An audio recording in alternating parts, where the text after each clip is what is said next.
A nossa reflexão da leitura diária desta sexta-feira tem como tema o vinho é vedado ao pastor.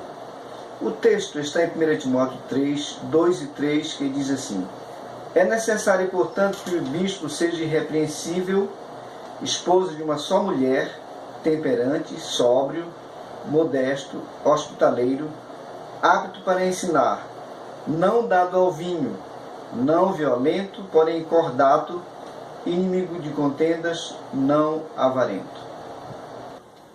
Já fizemos reflexões sobre o vinho na história da Bíblia, entre alguns dos personagens bíblicos. Vimos que ele tem alguns benefícios, mas também tem alguns malefícios.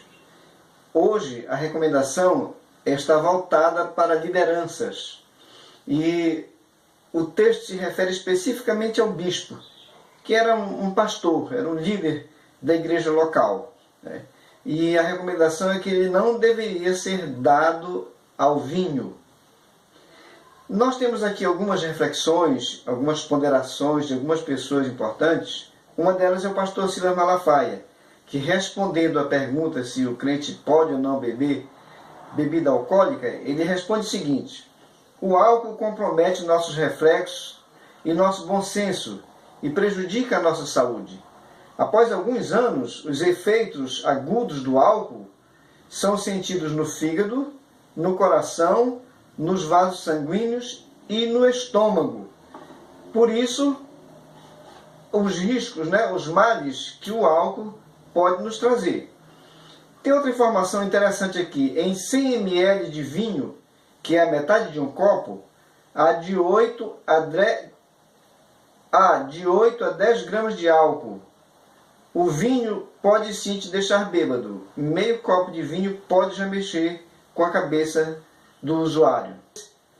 Adicione à lista efeitos nocivos como a desidratação do organismo e a cefaleia, que é a dor de cabeça causada pelo efeito do álcool. Álcool transforma em tragédia a rivalidade entre torcidas e deve ser banido dos estádios. Vejam só, a própria sociedade civil não religiosa percebe a miséria, a tragédia que é o álcool, que os torcedores, que as torcidas organizadas usam quando vão aos eventos, e depois há tragédias e até mortes. A bebida alcoólica é responsável por 21% dos acidentes de trânsito atendidos pelo SUS. Bebida alcoólica mata mais rapidamente do que o cigarro. Essas informações nós retiramos da internet.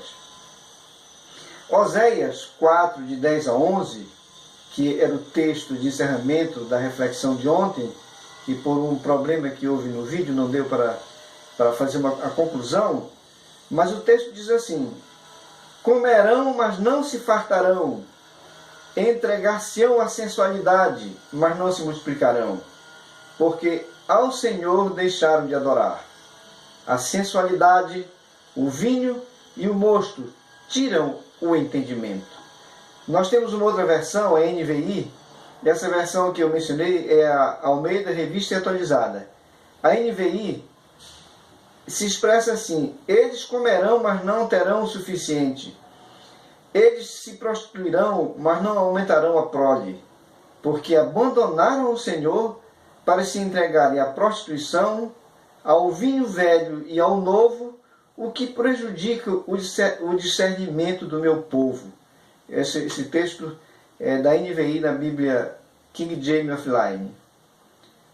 Também nós temos a Almeida Revista e Corrigida, que fala desse modo: comerão, mas não se fartarão, entregar-se-ão à luxúria, mas não se multiplicarão, porque deixaram de olhar para o Senhor. A incontinência e o vinho e o mosto tiram a inteligência. Esse é um motivo muito simples para que qualquer um de nós fujamos dessa tentação chamada bebida alcoólica. É que a bebida alcoólica, ela leva as pessoas à incontinência, à prostituição, à luxúria, à devassidão. A pessoa influenciada pela bebida alcoólica, ela mergulha em tudo isso. E a Bíblia nos diz que isso é falta de inteligência, é falta de discernimento. Então, por isso, para que nós tenhamos discernimento, inteligência, é melhor ficar longe, né? A palavra de Deus diz que de algumas coisas nós devemos fugir da prostituição, fugir da idolatria, fugir dos desejos da mocidade. E aqui eu proponho que nós devamos fugir do vinho, ou do álcool que contém o vinho. Então a palavra de Deus nos recomenda que nós devemos fugir do vinho e devemos nos encher do Espírito. Então a solução, né, digamos assim, a nossa armadura contra as tentações da carne é estar cheio do Espírito, que é a próxima reflexão referente a sábado. Que Deus te abençoe, que Deus nos abençoe e nos dê uma ótima sexta-feira.